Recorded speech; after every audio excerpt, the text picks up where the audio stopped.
अब इस हिंदुस्तान को सारे जहां से अच्छा कौन बनाता है? इस देश के लोग, वो लोग जिनके दिलों में देश धड़कता है, वो लोग जिनकी आंखों में देश के विकास के सपने पलते हैं, वो लोग जो खुद से पहले देश को रखते हैं। और आज हमारे साथ जो मेहमान मौजूद हैं, उन्होंने अपनी युवावस्था में संन्यास लिया समाज के लिए, उसके बाद राजनीति में आए तो सबसे कम उम्र के सांसद बने और उनकी आवाज संसद में गूंजी, दिल्ली में गूंजी। जी हां, हम बात कर रहे हैं उत्तर प्रदेश के मुख्यमंत्री श्री योगी आदित्यनाथ जी की। आपका स्वागत है सर। धन्यवाद जी। योगी जी, आपसे सबसे पहले जो मैं सवाल पूछना चाह रहा हूं वो ये है कि हर इंसान देश के लिए सपने देखता है, लेकिन एक नेता, एक जनप्रतिनिधि जब सपने देखता है तो क्या वो व्यक्तिगत होते हैं या फिर जनता के सपने उसके अपने सपने बन जाते हैं? देखिए, एक जनप्रतिनिधि तब तक सफल जनप्रतिनिधि नहीं हो सकता जब तक वह जनता के सपने को अपना सपना नहीं बनाएगा। और अगर उसे एक सफल जनप्रतिनिधि बनना है तो उसे जनता के सुख दुख में सहभागी भी बनना पड़ेगा और उनके सपनों को साकार करने के लिए अपने स्तर पर हर प्रकार से प्रयत्न भी करना पड़ेगा। मुझे लगता है सार्वजनिक जीवन की जो सबसे बड़ी पूंजी होती है किसी भी जनप्रतिनिधि की, और धैर्य और मर्यादा होती है। धैर्य और मर्यादा के अंतर्गत जो भी जनप्रतिनिधि कार्य करता है उसको निश्चित ही सफलता भी प्राप्त होती है। योगी जी, एक युवावस्था में ही आप राजनीति में आए और आपके साथ फायर ब्रांड नेता जुड़ा, तो वो उत्साह, वो ऊर्जा कहां से आई थी? वो क्या अध्यात्म से आई या फिर जनता से जुड़े रहने से आई, या फिर आपने जनता को समझा, जमीन पर उनकी बातों को समझा और वहां से आपने वो ऊर्जा ली? देखिए, हमारे यहाँ पता नहीं हम लोग क्यों सन्यास को हम लोगों ने पलायन का दूसरा रूप दे दिया। देखिए, भारत की जो परंपरा रही है, भारत की जो सनातन परंपरा रही है, प्राचीन काल से ही हमारे ऋषियों ने भारत की परंपरा को, जीवन की परंपरा को 4 आश्रमों में विभक्त किया है। और प्रत्येक आश्रम की एक आयु और उसके दायित्व भी निर्धारित कर दिए गए। पहला आश्रम ये किसी भी बच्चे के लिए पढ़ने, अध्ययन के लिए और समाज को समझने की दृष्टि से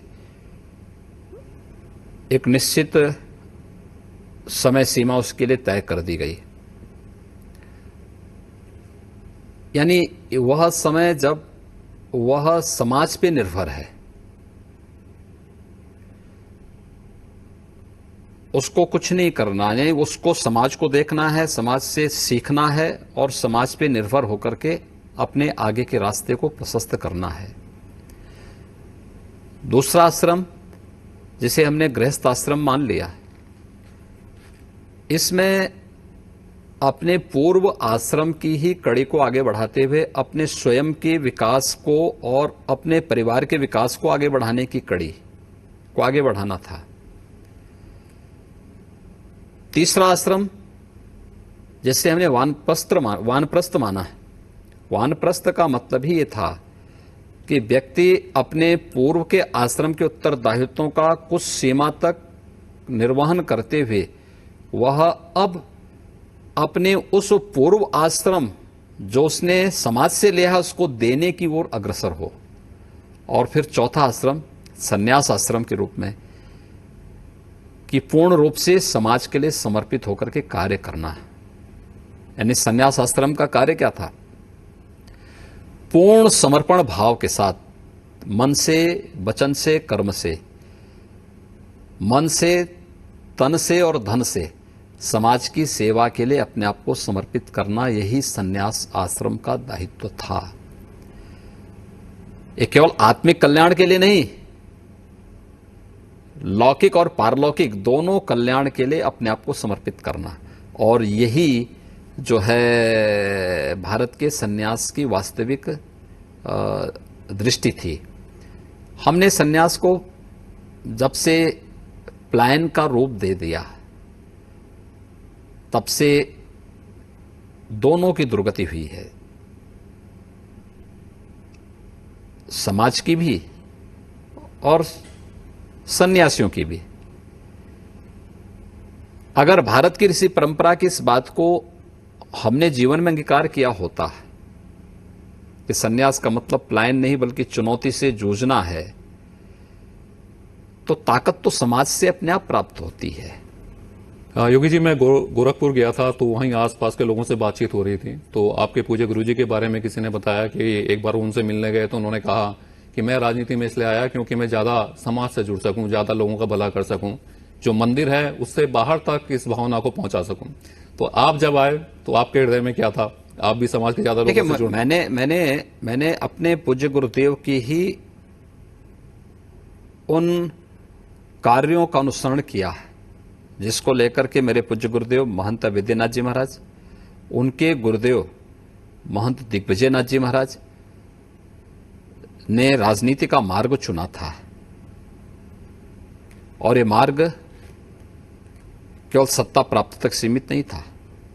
ये वह मार्ग था जो भारत की सही भावनाओं का प्रतिनिधित्व करते हुए आजादी के बाद जिन मूल्यों, जिन आदर्शों और जिन कार्यों की उपेक्षा हुई, उसके लिए निरंतर हम राजनीति के मंच में आवाज उठा करके उन कार्यों के लिए हर प्रकार से आगे बढ़ करके उसको एक नई दिशा देने के लिए या उसमें सहभागी बन सके उन कार्यों को आगे बढ़ाने में, और उस कार्य को सदैव हम लोगों ने आगे बढ़ाने में अपना योगदान दिया और आगे भी उस परंपरा के साथ जुड़ के काम। इसी परंपरा को आगे बढ़ाते हैं योगी जी, और बात करते हैं राम मंदिर की। तो आपके जो पूज्य गुरु हैं, उनके जो गुरु हैं, लगातार राम जन्मभूमि आंदोलन से जुड़े रहे, पूरे इतिहास से जुड़े रहे, और अब भूमि पूजन हो चुका है, एक उपलब्धि है, एक दिशा में हम आगे बढ़ चुके हैं। तो ये क्या एक सपने के पूरे हो जाने जैसा है, एक बहुत सदियों पुराने सपने? देखिए, 5 अगस्त 2020 की तिथि एक युग परिवर्तन की तिथि है, और बहुत साम्यता, बहुत अच्छा संबंध है दो तिथियों को। मैं जब देखता हूं 9 नवंबर 1989 को और 9 नवंबर 1990 को, 2019 को, यानी 9 नवंबर 1989, 9 नवंबर 2019, 30 साल का ये अंतराल है संघर्ष का। और 9 नवंबर 1989 को पूज्य संतों ने अयोध्या में राम मंदिर का संकल्प लिया। 9 नवंबर 2019 को सुप्रीम कोर्ट ने सर्वसम्मति से अयोध्या का फैसला राम भक्तों के पक्ष में देकर के सदैव के लिए इस विवाद का पटाक्षेप किया। ये केवल एक विवाद का पटाक्षेप नहीं हुआ, भारत के लोकतंत्र की ताकत और भारत की न्यायपालिका की ताकत का एहसास विश्व मानवता को भी कराया गया। दूसरा, बड़े से बड़े विवाद का समाधान लोकतांत्रिक पद्धति से, शांतिपूर्ण ढंग से, संविधान सम्मत तरीके से किया जा सकता है। 9 नवंबर 2019 को ये 9 नवंबर 2020 को यह साबित हुआ है। 5 अगस्त 2020 ये युग परिवर्तन की तिथि इसलिए भी कही जाएगी कि हमारे देश के प्रधानमंत्री श्री नरेंद्र मोदी जी ने श्री राम जन्मभूमि मंदिर निर्माण के कार्य का शुभारंभ भी किया। भूमि पूजन प्रत्यक्ष उपस्थिति से कृतार्थ करते हुए भूमि पूजन के कार्यक्रम को भी संपन्न किया। 5 अगस्त 2020 की तिथि मोदी जी ने नहीं निकाली थी।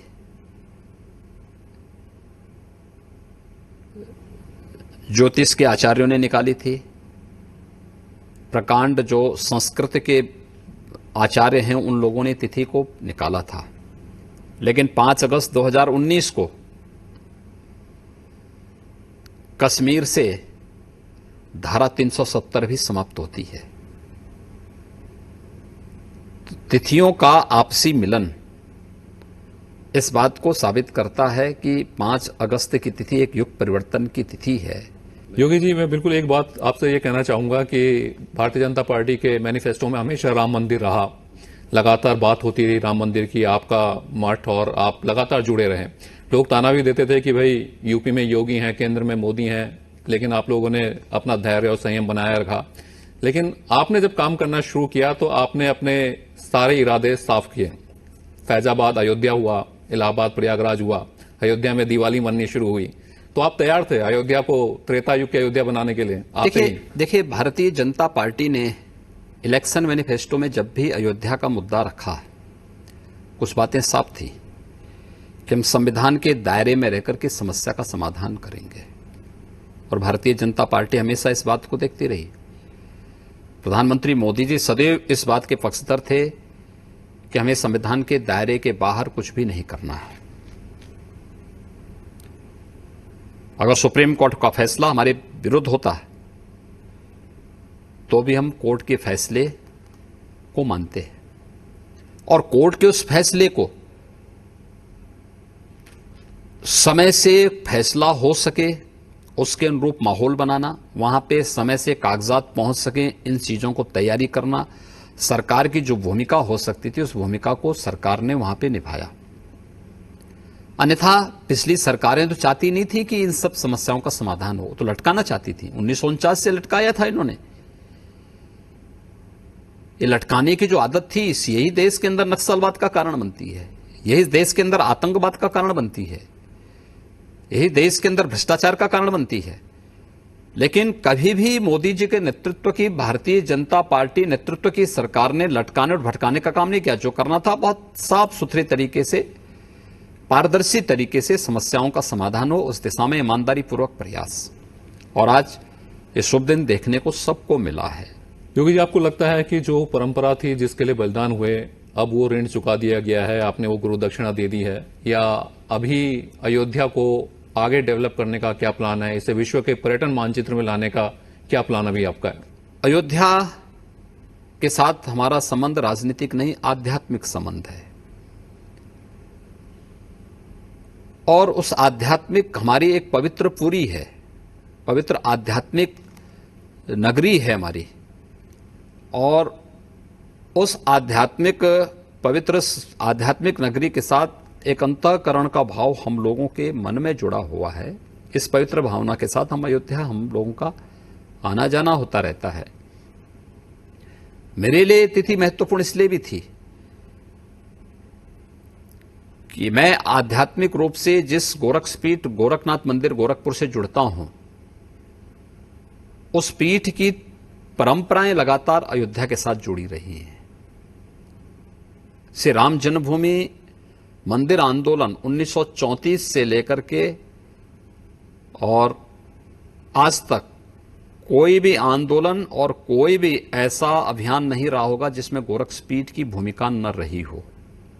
किसी भी पूज्य संत से आप जान के पूछिए, उस कालखंड में हर एक यही कहता था, अयोध्या में राम मंदिर का निर्माण, अयोध्या में भगवान राम के भव्य मंदिर का निर्माण, रामलला जहां पे विराजमान है वहां पर भव्य राम मंदिर का निर्माण हो। यह प्रत्येक पूज्य संत की अभिलाषा थी। अंततः मोदी जी के कारण यह सपना साकार हो रहा है। एक कार्य मेरे लिए आत्मिक संतुष्टि का माध्यम बना, दूसरी तरफ एक मुख्यमंत्री के रूप में अयोध्या को अयोध्या का गौरव दिलाना है। हमने उस कार्य का शुभारंभ दीपोत्सव के आयोजन से 2017 से प्रारंभ कर दिया। दीपावली के अवसर पर दीपोत्सव के कार्यक्रम के साथ आज आप देख रहे होंगे अयोध्या में लगभग 8 से 10 हजार करोड़ रुपए की परियोजनाएं चल रही हैं। और अभी कुछ ही दिनों में हम मुझे लगता है कि इससे भी ज्यादा योजनाओं को वहां लागू करने वाले हैं।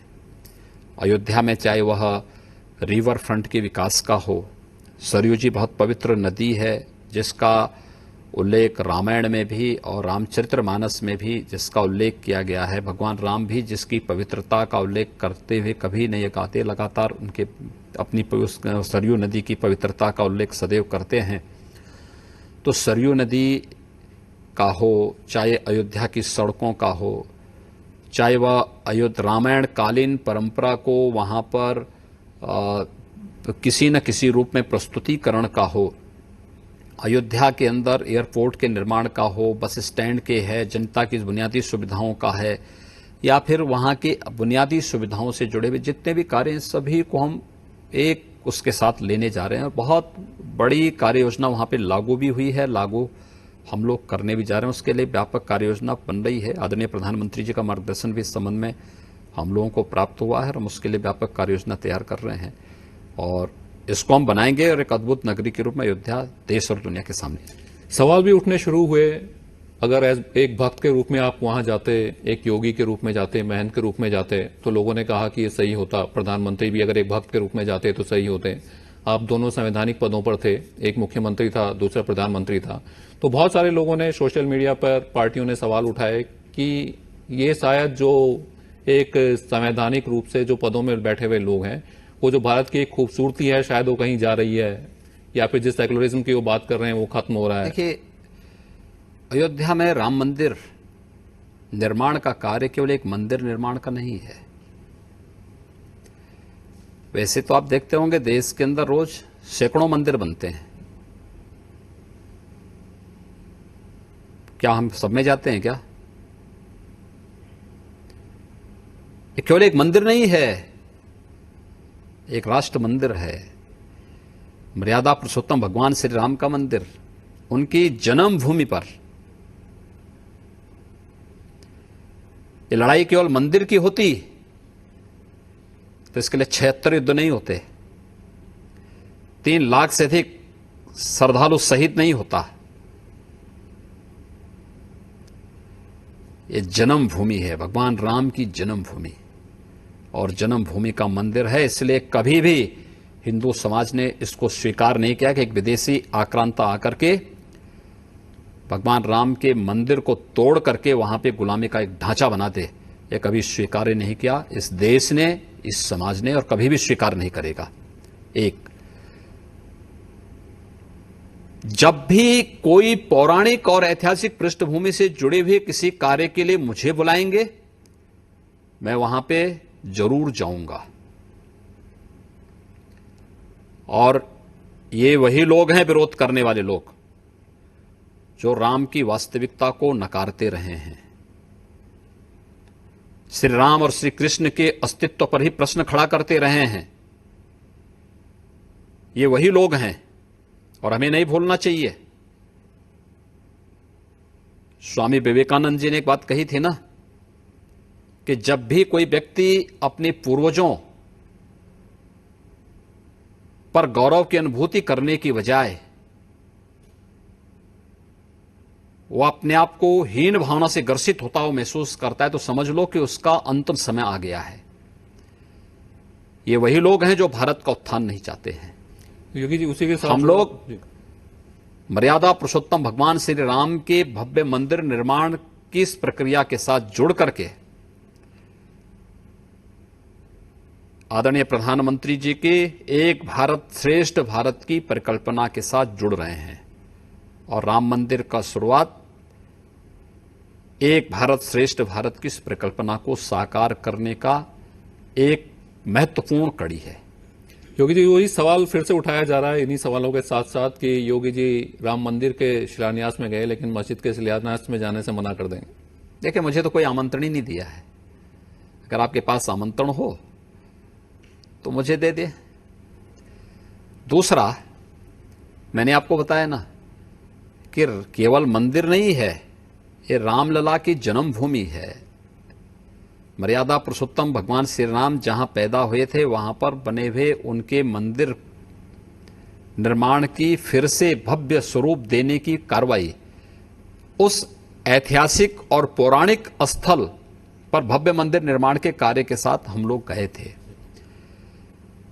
बाकी तो रोज मंदिर बनते हैं, रोज मस्जिद बनते हैं, रोज बनते हैं, क्या हम हर जगह जाते हैं क्या?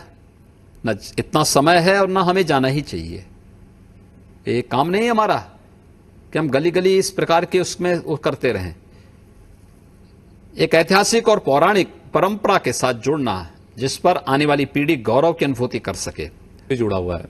उत्तर प्रदेश में दो चीजें मुझे देखने को मिली और मैं बिल्कुल आपसे साझा करना चाहता हूं कि दो चीजें मेरी आंखों से गुजरी कि एक लड़की जो कि बीएड का एग्जाम दे रही है, उसके दिल में वॉल की दिक्कत होती है और आप उसकी मदद कर देते हैं।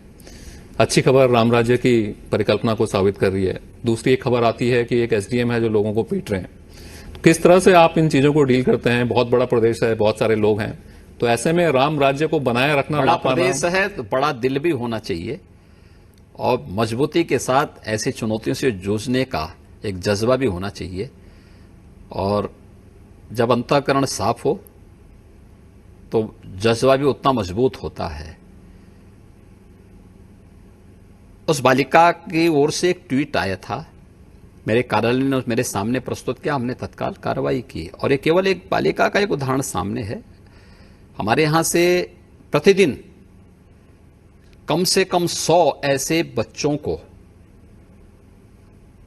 ऐसे लोगों को, वो किसी जाति का हो, किसी क्षेत्र का हो, किसी भाषा का हो, उत्तर प्रदेश का वासी अगर है तो कम से कम 100 ऐसे लोगों को आर्थिक सहायता प्रतिदिन मिलती है। और बाकायदा पैसा हॉस्पिटल में जाता है और हॉस्पिटल से एस्टिमेट मांग करके वहां से फिर पूरा उसका उपचार करके इस कार्रवाई को संपन्न किया जाता है। राम राज्य की अवधारणा को प्रधानमंत्री मोदी जी ने 2014 में आने के बाद साकार किया है। जब स्वच्छ भारत मिशन प्रारंभ होता है, लगभग 10 करोड़ लोगों को एक एक शौचालय मिला, 3 करोड़ लोगों को एक एक आवास मिला प्रधानमंत्री आवास योजना में, 4 करोड़ नागरिकों को विद्युत के निःशुल्क कनेक्शन मिले, 8 करोड़ लोगों को निःशुल्क रसोई गैस के कनेक्शन मिले, 12 करोड़ किसानों को प्रधानमंत्री किसान सम्मान निधि का लाभ मिला,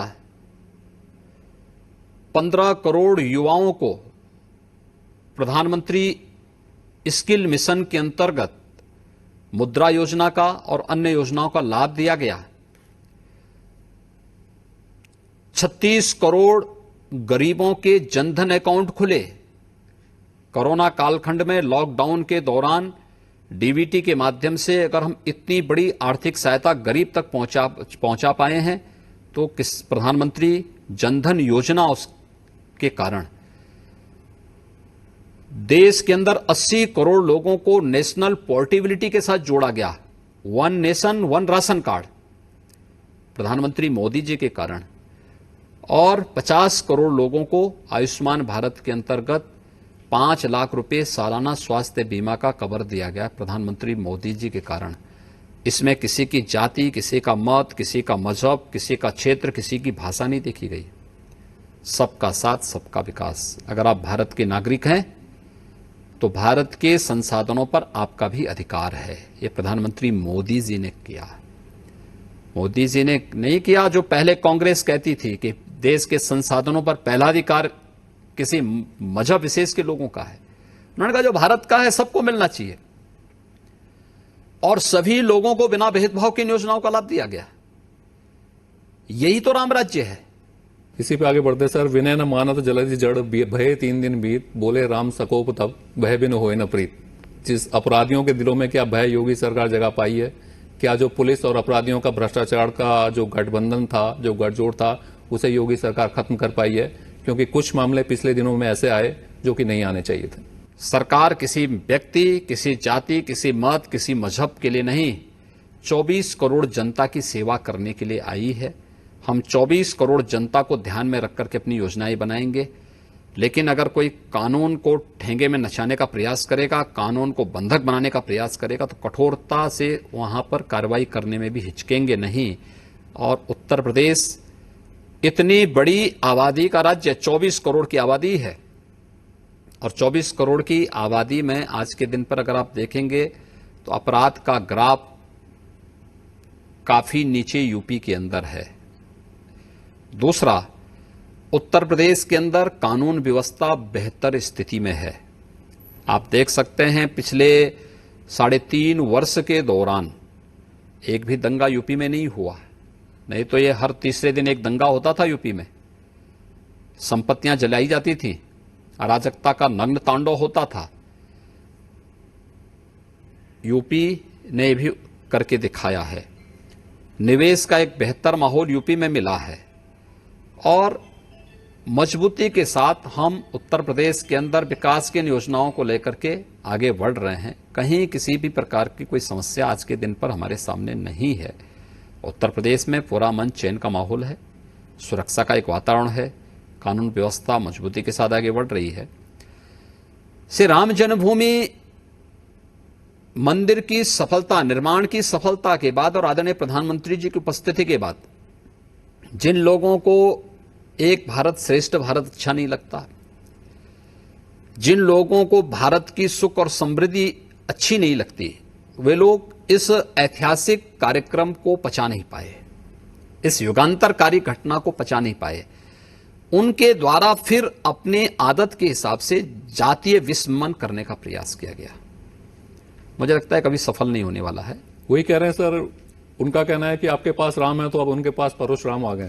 देखिए, राम और परशुराम दोनों तात्विक रूप से दोनों में कोई भेद नहीं, दोनों ही भगवान विष्णु के ही अवतार हैं और अवतारों की श्रृंखला की कर्मिक कड़ी है। और मुझे लगता है राम और परशुराम को पहचानना है तो आप तुलसीदास जी को पढ़ लीजिए, संत तुलसीदास। मुझे लगता है कि इन लोगों का जवाब जब पहले ही हमारे एक पूज्य संत तुलसीदास दे चुके हैं तो मुझे इनको जवाब देने की मैं इनको आवश्यकता नहीं समझता कि मैं। राजनीतिक फायदा नुकसान होता है सर। वाल्मीकि से कुछ लोग जुड़ते हैं तो समुदाय की वजह से जुड़ते हैं, पार्टियां जुड़ती हैं। परशुराम को ब्राह्मण मान के उनसे जोड़ा जा रहा है, तो क्या इसका कुछ फायदा नुकसान कुछ होता है? कुछ नहीं होने वाला है। हम जानते हैं कि राम को मानने वाले कितने लोग हैं, परशुराम को मानने वाले कितने लोग हैं। जो महापुरुष है वह महापुरुष है, वो किसी जाति, किसी क्षेत्र, किसी भाषा का मोहताज नहीं है, वो सर्वपूज्य है और उनको सभी लोग मान्यता देते हैं। महर्षि वाल्मीकि त्रिकालदर्शी ऋषि थे। राम को जन जन तक पहुंचाने का युगांतरकारी कार्य अगर किसी एक महापुरुष ने सबसे पहले प्रारंभ किया था तो महर्षि वाल्मीकि से प्रारंभ होता है। तो ये परंपराएं, जिनको भारत की परंपरा के बारे में जानकारी नहीं है, वो कुछ भी बोलते रहेंगे। भाई उनके बारे में आप उनके बारे में चर्चा करेंगे तो अनावश्यक अपने समय को बर्बाद करने जैसा है, क्योंकि इस प्रकार की ब्लैकमेलिंग लोग करते रहेंगे। जनता इनको पहले ठिकाना लगा चुकी है। इनके बारे में चर्चा करके इनके महत्व को बढ़ाने की कोई आवश्यकता आज के दिन पे नहीं है। आप ही की लाइनें हैं, चमन को सींचने में कुछ पत्तियां गिर गई तो हम पर इल्जाम लगा बेवफाई का। कुछ लोगों ने अपने पैरों से चमन को रौंद दिया और वो रहनुमाई का दावा कर रहे हैं। क्या लखनऊ का असर है? गोरखपुर से योगी जी लखनऊ आए और शायर हो गए। नहीं, ये असर लखनऊ का नहीं है। मैं शेरो शायरी करता नहीं हूं, लेकिन मैंने इस बारे में कहा विपक्ष के उन कृत्यों के बारे में जिन्होंने उत्तर प्रदेश की पहचान को समाप्त कर दिया था। मैं आपसे पूछना चाहता हूं, उत्तर प्रदेश 1947 में जब ये देश आजाद हुआ था, देश का समृद्धतम प्रदेश था। प्रति व्यक्ति आय उत्तर प्रदेश की देश की प्रति व्यक्ति आय से ज्यादा थी, उत्तर प्रदेश के प्रत्येक नागरिक की। ऐसा क्या हो गया कि इन पिछले 7-7.5 दशक के दौरान, इन 73 वर्षों में ऐसा क्या हो गया कि उत्तर प्रदेश की प्रति व्यक्ति आय को 2016 तक आते आते भारत की प्रति व्यक्ति आय की 1/3 तक आके सिमटना पड़ा था। इन्होंने उत्तर प्रदेश के चमन को रौंदा नहीं होता, ये प्रति व्यक्ति आय 1/3 पे आके सिकुड़ती नहीं। पिछले 3 वर्ष के दौरान हम लोगों ने मेहनत किया है, प्रयास किया है, आज इसको हम आधे से ज्यादा लेके गए हैं।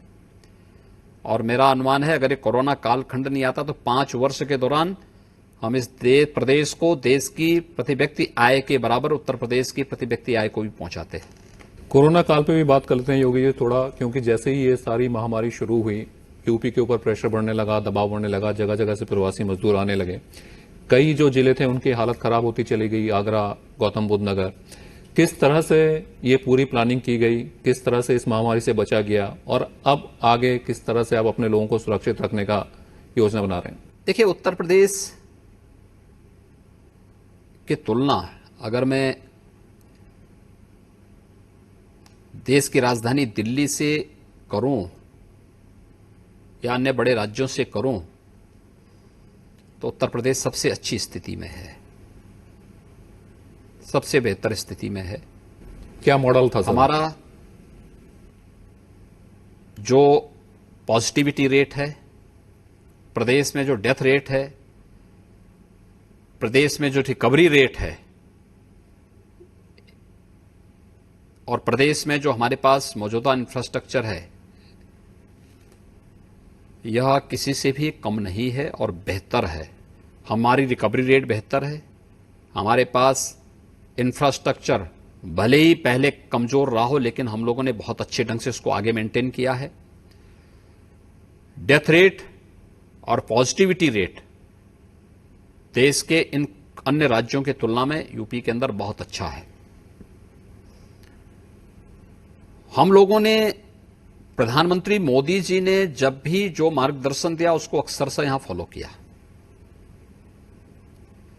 जनता कर्फ्यू का रहा हो, लॉकडाउन का रहा हो, उसके बाद फिर आर्थिक गतिविधियों के संचालन का रहा हो, हमारे सामने चैलेंज ज्यादा थे क्योंकि तबलीगी जमात यहां थी। लॉकडाउन के बाद दिल्ली से निकाले गए यूपी और बिहार के लाखों की संख्या में नागरिक थे। इसके बाद माइग्रेंट लेबर थे। कोटा में 12,500 हमारे यहां के छात्र थे। प्रयागराज में 15,000 से अधिक प्रतियोगी छात्र थे। इन सबको सुरक्षित पहुंचाने के साथ साथ लगभग 40 लाख लोगों को हम लोग यूपी में लेके आए और उस सबके बावजूद बेहतर परिणाम दे रहे हैं। योगी जी, जब आप मुख्यमंत्री हैं, जनप्रतिनिधि हैं, तो बहुत सारे निर्णय ऐसे होते होंगे जिनको आपको पता है कि इनका बहुत बड़ा समाज पसंद नहीं करने वाला या इससे उन्हें तकलीफ होगी, लेकिन आपको ऐसे निर्णय लेने पड़ते हैं। तो क्या वो निर्णय आप लेते हैं या फिर आपको लगता है कि नहीं, छोड़ दीजिए, भले बाद में फायदा हो लेकिन अभी तो चलिए आगे? देखिए, शासन में बैठ करके हम तात्कालिक लाभ ही नहीं देख सकते।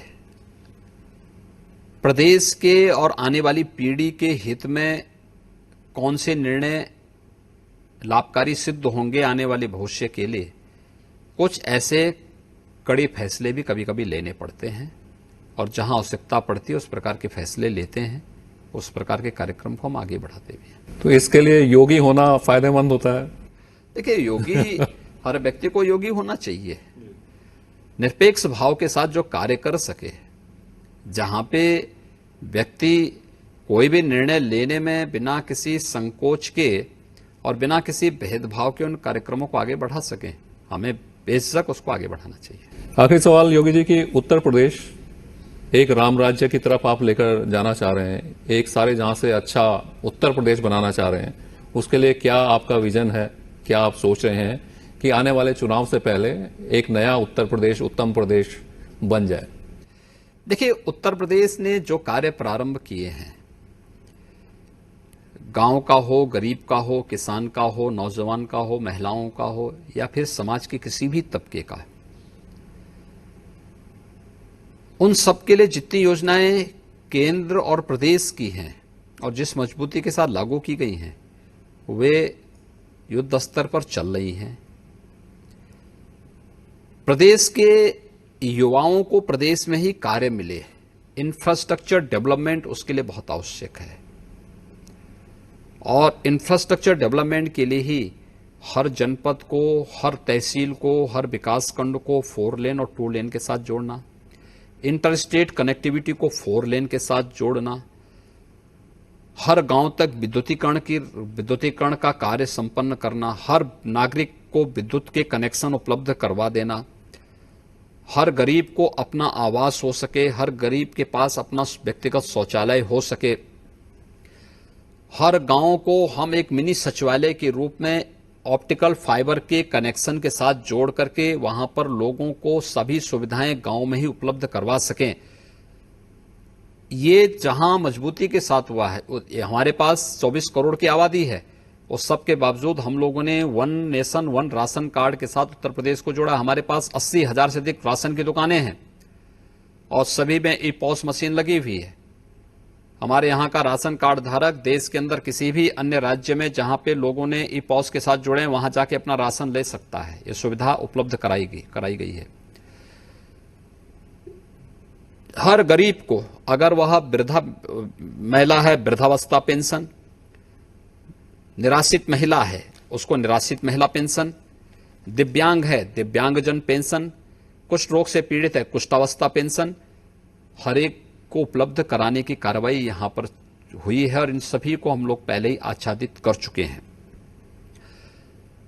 प्रदेश के अंदर यूथ के लिए उनके स्किल डेवलपमेंट के भी व्यापक कार्यक्रम को हम लोगों ने लिया है। Infrastructure development, Purvanchal expressway, Bundelkhand expressway, Ganga expressway और गोरखपुर लिंक, ये इसके साथ जुड़ रहे हैं। तेजी के साथ इन पे कार्य चल रहा है। मेट्रो, जब हम लोग आए थे एक भी सिटी मेट्रो से नहीं जुड़ी थी, आज हमारी 4 सिटी मेट्रो से जुड़ चुकी हैं। 2 पे कार्य चल रहा है इस समय, कानपुर और आगरा में। अन्यों पे भी हम लोग लगातार आगे कार्य कर रहे हैं। प्रदेश के अंदर एयरपोर्ट के बारे में, जब हम लोग आए थे केवल 2 एयरपोर्ट उत्तर प्रदेश के अंदर क्रियाशील थे, आज हमारे 7 एयरपोर्ट क्रियाशील हैं। 1947 से 2016 तक केवल 12 मेडिकल कॉलेज यूपी में बने थे गवर्नमेंट के, आज हमारे 30 नए मेडिकल कॉलेज बन रहे हैं यूपी में। ये सरकार की कार्यपद्धति है। खुशहाली नारों से और भाषणों से नहीं आएगी, जमीनी हकीकत को हमें पहचानना पड़ेगा और जमीन पे जाकर कुछ कार्य करना पड़ेगा। इन कार्यक्रमों को मजबूती के साथ हम लोगों ने लागू किया है और आज वही कारण था कि उत्तर प्रदेश, लोग कहते थे कोरोना में एकदम तबाह हो जाएगा। 40 लाख से अधिक माइग्रेंट लेबर यूपी में आया। हमने स्वागत किया सबका, हमने कहा आप आइए, आपका प्रदेश है। और आज वो प्रदेश के विकास में अपना योगदान दे रहा है, बहुत मजबूती के साथ अपना योगदान दे रहा है। उसको यहीं प्रदेश में काम मिल रहा है। 1,55,00,000 से अधिक लोगों को कोरोना कालखंड के बाद हम लोगों ने यहां पे रोजगार दिया है, सेवायोजन दिया है या सेल्फ एम्प्लॉयमेंट के साथ जोड़ा है। निरंतर चलने वाली प्रक्रिया है और ये तेजी के साथ आगे बढ़ेगी। अभी चलिए सर, चलते चलते सारी विरोधी पार्टियां, सारे लोग आपसे पूछते होंगे योगी जी कितना काम किया, योगी जी क्या काम कर रहे हैं। मैं पूछ रहा हूं सर, कितना घंटे सोते हैं आप? देखिए, सोने के लिए हम लोग नहीं आए हैं, हमारी योग निद्रा है। तो वह जो है योग निद्रा के साथ कार्य करने वाले लोग हैं, इसलिए हम यहां सोने के लिए नहीं आए हैं, कुछ करने के लिए आए हैं और कुछ करके, कुछ रिजल्ट दे करके जनता को परिणाम देंगे। बहुत बहुत धन्यवाद, आपने इतनी सारी बातें साझा की और एक उत्तम प्रदेश का जो सपना है किस तरह से आप पूरा करेंगे वो आपने हमारे दर्शकों के सामने रखा। तो आसान नहीं होता जनप्रतिनिधि बन जाना, नेता बन जाना आसान बिल्कुल नहीं होता, क्योंकि बहुत सारे सपनों को पूरा करना होता है। जनता के सपने आपके अपने बन जाते हैं। देखते रहिए सारे जहां से अच्छा।